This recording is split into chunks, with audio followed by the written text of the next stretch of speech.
Alejandría, año 30 a.C. En una habitación cerrada del Palacio Real, dos mujeres yacen en el suelo. Una de ellas todavía respira. Es Carmión, la doncella más leal de la reina, y con sus últimas fuerzas está ajustando la diadema sobre la cabeza de su señora muerta. Cuando los soldados romanos irrumpen por la puerta, uno de ellos grita furioso: ¿Te parece esto correcto, Carmión? Ella lo mira, apenas capaz de sostenerse, y responde con voz quebrada: sumamente bien, y digno de la descendiente de tantos reyes. Después cae, y muere junto a su reina. Esas fueron las últimas palabras pronunciadas en defensa de Cleopatra, las últimas palabras que alguien diría en su favor durante los próximos 2000 años, porque lo que vino después fue el silencio. O peor que el silencio, la mentira. El hombre que conquistó Egipto, Octavio, el futuro emperador Augusto, necesitaba una historia simple para justificar su guerra. Y la historia que eligió fue esta. Una mujer extranjera, una seductora exótica, había embrujado a un noble romano y casi destruyó la república. No mencionó su inteligencia, no mencionó su gobierno, no mencionó que durante 2 décadas mantuvo a Egipto independiente frente al imperio más poderoso que el mundo había conocido. Solo mencionó su cuerpo y sus amantes, y así la recordamos. Cleopatra, la mujer que sedujo a 2 hombres poderosos. Eso es todo lo que la mayoría sabe. 2 romances, un suicidio dramático, tal vez una serpiente. Pero esa no es su historia. Esa es la historia que Roma quiso que creyeras. Hoy vamos a contar la otra, la verdadera, la de una mujer que no necesitó belleza para dominar a los hombres más poderosos de su época, porque tenía algo mucho más peligroso. Y empieza con un rostro que destruye todo lo que Hollywood te enseñó. Cleopatra no era hermosa, al menos no de la manera en que imaginamos. Las monedas acuñadas durante su reinado, las únicas imágenes que ella misma autorizó, muestran un rostro de nariz prominente, mentón fuerte y rasgos que ningún director de cine elegiría para una película romántica. Elizabeth Taylor, con sus ojos violeta y su rostro perfecto, era lo opuesto a la mujer real. Y eso no es un insulto, es un dato, porque el propio Plutarco, el historiador antiguo que más escribió sobre ella, lo dejó claro hace casi 2000 años. Según sus palabras, la belleza de Cleopatra no era de ese tipo que deslumbra a quienes la ven. Su poder, escribió Plutarco, no residía en su apariencia, sino en algo mucho más difícil de combatir: el encanto de su trato, la seducción de su conversación y el carácter que impregnaba todo lo que decía y hacía. Piensa en eso. El hombre que la describió con más detalle en la antigüedad básicamente dijo: no era su cara lo que te atrapaba, era su mente, era su voz, era la forma en que te hacía sentir que eras la única persona en la habitación. Esto es lo que Roma intentó borrar. No estaban luchando contra una cara bonita, estaban luchando contra una de las mentes más extraordinarias del mundo antiguo. Cleopatra hablaba al menos 9 idiomas, 9, en una época en que la mayoría de los reyes ni siquiera dominaban 2. Hablaba griego, que era la lengua de su dinastía. Hablaba egipcio, algo que ningún gobernante tolemaico se había molestado en aprender en casi 300 años. Como si un emperador colonial de pronto hablara la lengua de los colonizados. Un acto que era al mismo tiempo político y profundamente simbólico. Y hablaba hebreo, arameo, árabe, el idioma de los partos, el de los medos, el de los trogloditas y el etíope. Cada idioma era un arma diplomática. Cada conversación sin intérprete era una demostración de respeto que sus antepasados jamás ofrecieron. Cuando Cleopatra hablaba con un embajador en su propia lengua, no estaba siendo cortés. Estaba ganando una negociación antes de que comenzara, y gobernaba el país más rico del Mediterráneo. Egipto no era solo una civilización antigua con pirámides y templos. Era el granero del mundo conocido. El trigo que alimentaba a Roma crecía en el delta del Nilo. Y quien controlara ese trigo controlaba el estómago del imperio. La riqueza de Egipto era tan inmensa que sus ingresos anuales superaban a los de cualquier otra nación mediterránea. Cleopatra no era una reina decorativa sentada en un trono heredado. Era la administradora de la economía más poderosa del mundo antiguo. Y eso la convertía en la persona más peligrosa del tablero. Pero para llegar a ese trono, primero tuvo que sobrevivir a su propia familia. Cleopatra nació alrededor del año 69 a.C. en Alejandría, la ciudad más sofisticada del mundo, un puerto donde convergían filósofos griegos, comerciantes fenicios, sacerdotes egipcios y espías romanos. Su padre, Ptolomeo XII, era un rey débil que la historia recuerda con el apodo de Auletes, el flautista, porque prefería la música a la política. Mantenía su corona a golpe de soborno. Cada año enviaba fortunas a Roma para comprar la promesa de que lo dejarían seguir reinando. Cuando las deudas se acumularon y la humillación se hizo insoportable, el pueblo se rebeló. Auletes huyó a Roma para suplicar ayuda militar, dejando a sus hijas en Alejandría como piezas abandonadas en un tablero que ya no controlaba. Lo que siguió fue la primera lección de poder real en la vida de Cleopatra. Su hermana mayor, Berenice IV, aprovechó el vacío y se proclamó reina. Gobernó durante casi 3 años con mano firme, probando que una mujer tolemaica podía sentarse en el trono sin que el cielo se cayera. Pero cuando Ptolomeo XII regresó con legiones romanas prestadas, soldados pagados con más deudas, no hubo reconciliación familiar, no hubo perdón. Ptolomeo XII ejecutó a Berenice, su propia hija, frente a toda la corte. Imagina a Cleopatra, que entonces tenía unos 14 años, de pie en algún rincón de esa sala, observando cómo arrastraban a su hermana hacia la muerte. Una hermana con quien había compartido palacio, tutores, tal vez juegos de infancia. Una hermana cuyo único crimen fue hacer exactamente lo que su padre habría hecho en su lugar: tomar el poder cuando se presentó la oportunidad. En ese momento, algo tuvo que cristalizar en la mente de la joven Cleopatra. En la dinastía tolemaica, la familia no era un refugio. Era el primer campo de batalla, y la lección era brutal en su simplicidad. Quien pierde el poder, pierde la vida. Cleopatra aprendió rápido. No tuvo opción. Cuando su padre murió en el año 51 a.C., Cleopatra tenía 18 años. El testamento real la obligaba a gobernar junto a su hermano menor, Ptolomeo XIII, un niño de apenas 10 años. Pero Cleopatra no compartía el poder con un niño. Lo compartía con los asesores de ese niño, un grupo de cortesanos ambiciosos liderados por un eunuco llamado Potino y un general llamado Aquilas, hombres que veían en la joven reina un obstáculo, no una aliada. Durante casi 3 años, la tensión creció hasta que esos consejeros lograron lo que querían: expulsar a Cleopatra de Alejandría. La reina de Egipto se encontró en el desierto del Sinaí, exiliada, sin trono y con un ejército improvisado que no podía enfrentarse a las fuerzas de su hermano. Cualquier otro gobernante habría negociado una rendición digna. Cleopatra eligió algo completamente diferente. Eligió la apuesta más arriesgada de su vida. En ese mismo momento, Julio César, el hombre más poderoso de Roma, acababa de llegar a Alejandría persiguiendo a su rival Pompeyo, pero Pompeyo ya estaba muerto.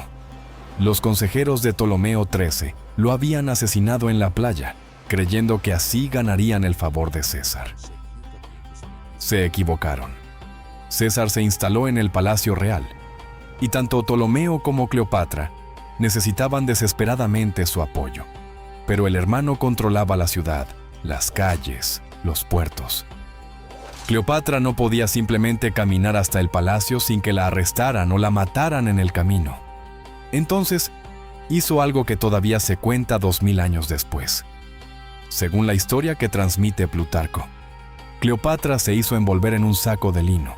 Algunas versiones más tardías hablan de una alfombra enrollada.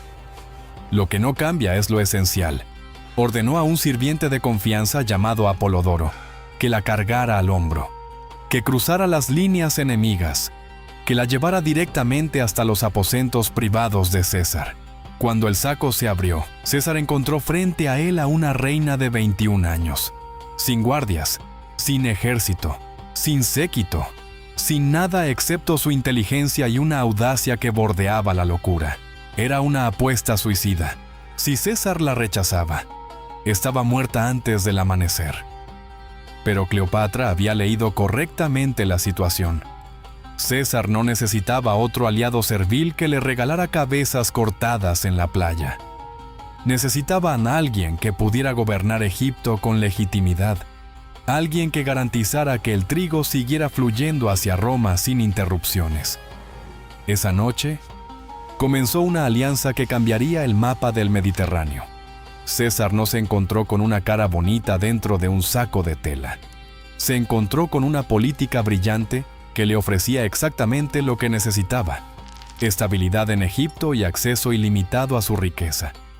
A cambio, Cleopatra obtuvo lo único que le faltaba: el respaldo militar de Roma para recuperar su trono. Fue una transacción entre dos mentes que se reconocieron como iguales, no un cuento de hadas. Cuando Ptolomeo XIII descubrió la alianza, estalló en furia y lanzó un asedio contra el palacio. La llamada Guerra Alejandrina duró meses, incendió parte de la ciudad y terminó con la muerte del joven rey, ahogado en el Nilo, mientras intentaba huir. Cleopatra recuperó su trono y poco después dio a luz a un hijo, Cesarión, el pequeño César, un niño cuya sangre unía a las dos civilizaciones más poderosas del mundo conocido. Pero César no vivió para cumplir las promesas que ese niño representaba. En los idús de marzo del año 44 a.C., fue asesinado en el Senado romano, apuñalado 23 veces por conspiradores que temían su creciente poder. Cleopatra, que en ese momento se encontraba en Roma como huésped oficial, tuvo que huir de regreso a Egipto con su hijo.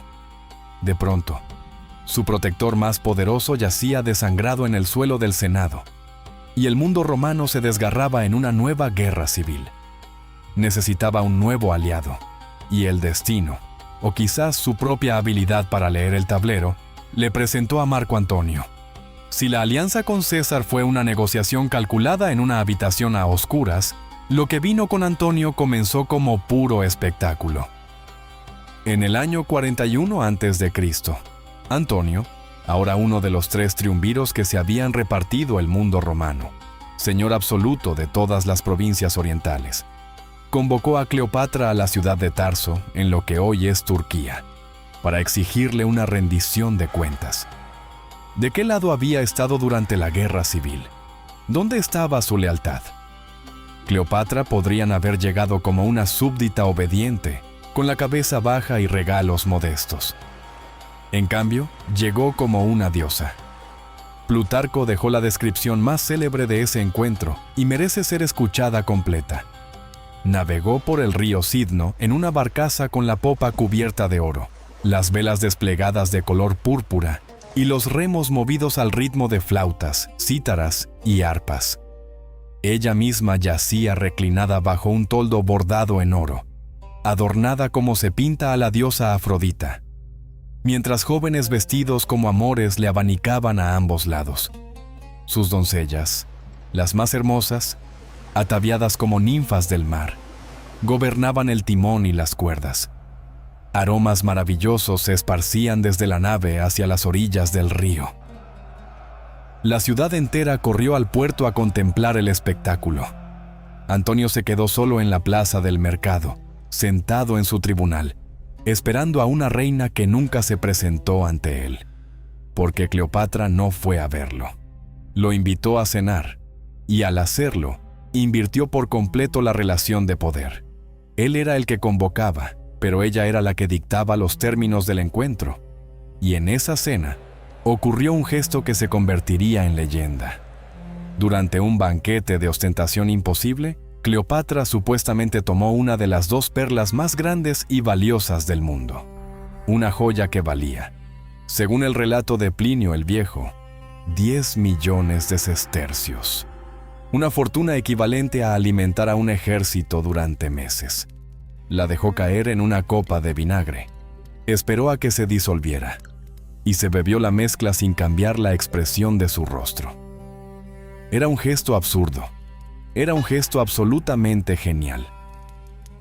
En un solo acto, le demostró a Monte Antonio que la riqueza de Egipto era tan vasta, tan inagotable, que ella podía destruir una fortuna incalculable como quien bebe una copa de vino después de la cena. No estaba pidiendo protección, estaba demostrando que era ella quien tenía algo que ofrecer. Antonio quedó cautivado, pero sería un grave error reducir lo que construyeron a un romance de telenovela. Durante los 10 años siguientes, Antonio y Cleopatra forjaron una alianza militar, económica y política que amenazó con reorganizar todo el equilibrio del mundo conocido. Juntos tuvieron 3 hijos. Juntos diseñaron un proyecto imperial que habría creado un nuevo centro de poder en Oriente, con Alejandría como capital y con los herederos de ambos como gobernantes de vastos territorios. En una ceremonia conocida como las Donaciones de Alejandría, Antonio distribuyó provincias romanas entre los hijos de Cleopatra: Armenia, Media, Cirenaica, Libia, Siria, Fenicia, como si fueran suyas para regalar. Para Roma, aquello fue imperdonable, y exactamente eso era lo que Octavio estaba esperando. Octavio, sobrino e hijo adoptivo de Julio César, un hombre frío donde Antonio era apasionado, calculador donde Antonio era impulsivo. Llevaba años construyendo su propio poder en Roma y necesitaba una excusa para destruir a su rival. Cleopatra fue esa excusa perfecta.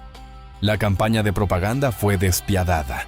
Cleopatra era una hechicera oriental, una seductora que había robado la voluntad de un noble romano, una amenaza extranjera contra las virtudes sagradas de la República. Octavio no declaró la guerra a Antonio.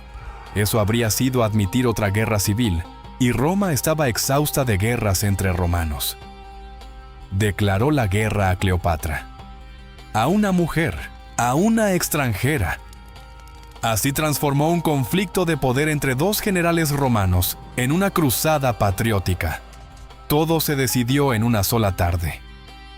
El 2 de septiembre del año 31 a.C., frente al cabo de Actium, en la costa occidental de Grecia, las flotas combinadas de Antonio y Cleopatra se enfrentaron a la armada de Octavio, comandada por su brillante general Agripa. Sobre el papel, Antonio debería haber ganado. Tenía más barcos y barcos más grandes, enormes naves de guerra con torres de asedio. Pero sus fuerzas llevaban meses sometidas a un bloqueo naval. Las tripulaciones estaban diezmadas por la malaria y el hambre. Los generales desertaban cada semana, llevándose consigo planes de batalla y secretos militares. La moral se había desmoronado bajo el peso creciente de una certeza terrible. Estaban perdiendo antes de haber luchado. La batalla fue un caos sangriento. Los pesados barcos de Antonio no podían maniobrar contra las naves ligeras y rápidas de Agripa, que los rodeaban, los embestían y los incendiaban con proyectiles de fuego. En medio de la confusión y el humo, Cleopatra tomó una decisión que la historia jamás le perdonaría. Ordenó a sus 60 barcos egipcios romper la línea de batalla y huir hacia el sur, llevándose consigo el tesoro de guerra. Antonio, al ver las velas púrpura de Cleopatra alejándose, abandonó su nave insignia, abandonó su flota, abandonó a sus hombres y la siguió en un bote pequeño. ¿Fue cobardía? Fue un plan de escape acordado de antemano para salvar al menos el tesoro y los barcos que permitieran una resistencia futura. Los historiadores debaten hasta hoy. Lo que no se discute es el resultado. ¿La flota abandonada se rindió o fue destruida? El ejército terrestre de Antonio desertó pocos días después. En una sola tarde de septiembre, todo el poder que habían construido durante una década se evaporó como agua sobre piedra caliente. Lo que vino después fue el derrumbe. Lento, terrible, inevitable. Antonio y Cleopatra regresaron a Alejandría, pero ya no quedaba nada que defender. Los aliados los abandonaron uno por uno. Los reinos que habían jurado lealtad cambiaron de bando con la velocidad de quienes siempre supieron que este día llegaría. Cuando las legiones de Octavio marcharon finalmente hacia Egipto, no encontraron resistencia seria. Antonio intentó un último combate desesperado a las puertas de Alejandría.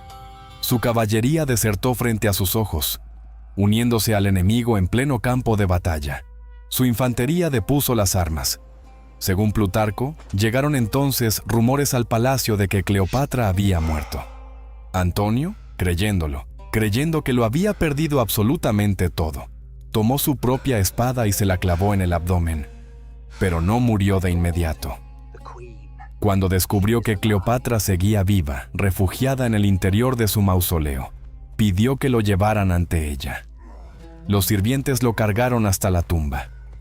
Cleopatra, que se había atrincherado dentro y se negaba a abrir las puertas por miedo a una trampa romana, ordenó que lo izaran por una ventana, con cuerdas. Marco Antonio, general romano, triunviro de medio mundo, hombre que había bebido vino con reyes y comandado legiones en 3 continentes, murió en los brazos de Cleopatra, dentro de la tumba que ella había construido para sí misma. Cleopatra sobrevivió 12 días más. 12 días en los que intentó negociar con Octavio, buscando al menos garantizar el futuro de sus hijos y algún resto de dignidad para Egipto.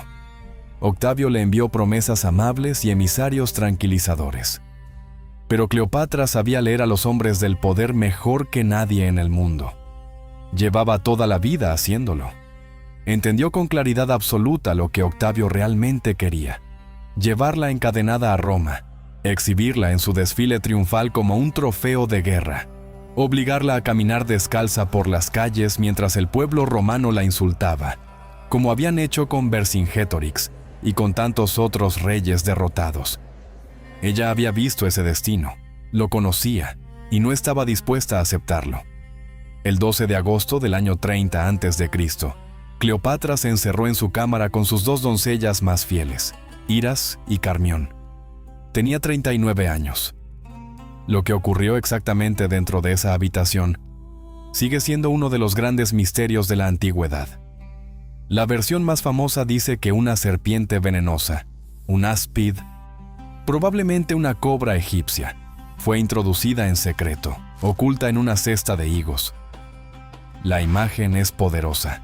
La última reina de Egipto, mordida por la serpiente sagrada que adornaba la corona de los faraones. Pero los investigadores modernos tienen serias dudas. No se encontró ninguna serpiente en la habitación.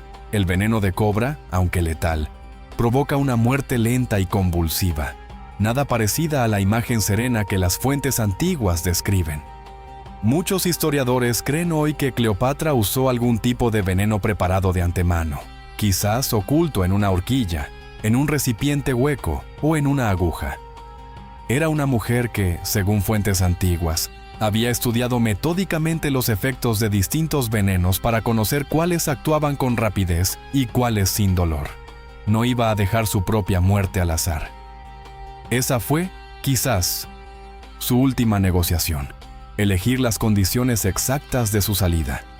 Cuando los soldados de Octavio finalmente irrumpieron en la habitación, encontraron a Cleopatra muerta sobre su lecho dorado, vestida con todas sus insignias reales. Iras ya había caído a sus pies, y Carmión, apenas viva, temblando, estaba ajustando la diadema sobre la cabeza de su reina. ¿Te parece esto correcto, Carmión?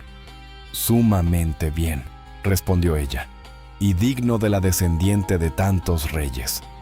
Y entonces cayó muerta. Con ella murió algo más que una reina. Murió una civilización entera. Octavio ordenó ejecutar a Cesarión, el hijo de Cleopatra y Julio César, un adolescente de 17 años cuyo único crimen era existir como último heredero posible de un Egipto independiente. Luego, convirtió a Egipto en una provincia personal del emperador, tan valiosa que ningún senador romano tenía siquiera permitido visitarla sin autorización imperial directa. 3000 años de faraones, 30 siglos de una civilización que levantó las pirámides, descifró el movimiento de las estrellas, inventó la escritura y construyó un mundo. Todo terminó en una habitación cerrada, con una corona que una mujer moribunda se negó a dejar torcida sobre la cabeza de su reina. Y después vino el borrado. Octavio, convertido ahora en Augusto, primer emperador de Roma, reescribió la historia como solo un vencedor absoluto puede hacerlo. Cleopatra fue reducida a una seductora peligrosa. Antonio, a un borracho manipulado por sus pasiones. La guerra no había sido una lucha entre dos visiones del Mediterráneo, entre un Oriente multicultural y un Occidente centralizado. No. Según la versión oficial, todo había sido mucho más simple. Roma salvó al mundo de las garras de una mujer peligrosa. Los poetas de la corte imperial, Horacio, Propercio, Virgilio, repitieron esa narrativa en sus versos hasta que se solidificó como verdad incuestionable. Y esa verdad fabricada duró 2000 años. Atravesó siglos. Llegó hasta Shakespeare. Llegó hasta Hollywood. Llegó hasta la imagen que probablemente tenías en la cabeza antes de comenzar este video. Una mujer hermosa, caprichosa, destruida por sus propios romances. Pero esa imagen es una mentira. Y la prueba más antigua de que era mentira, la pronunció una mujer moribunda en el suelo de una habitación llena de muerte. No fue un romano quien tuvo la última palabra sobre Cleopatra. No fue un historiador. No fue un poeta al servicio del emperador. Fue Carmión, una sirvienta. Una mujer que eligió morir con su reina en lugar de vivir bajo Roma. Y con su último aliento, le dijo al soldado del imperio más poderoso del mundo exactamente lo que pensaba. Que su reina había muerto como debía morir. Como la descendiente de tantos reyes. 2000 años después, ya es hora de escucharla.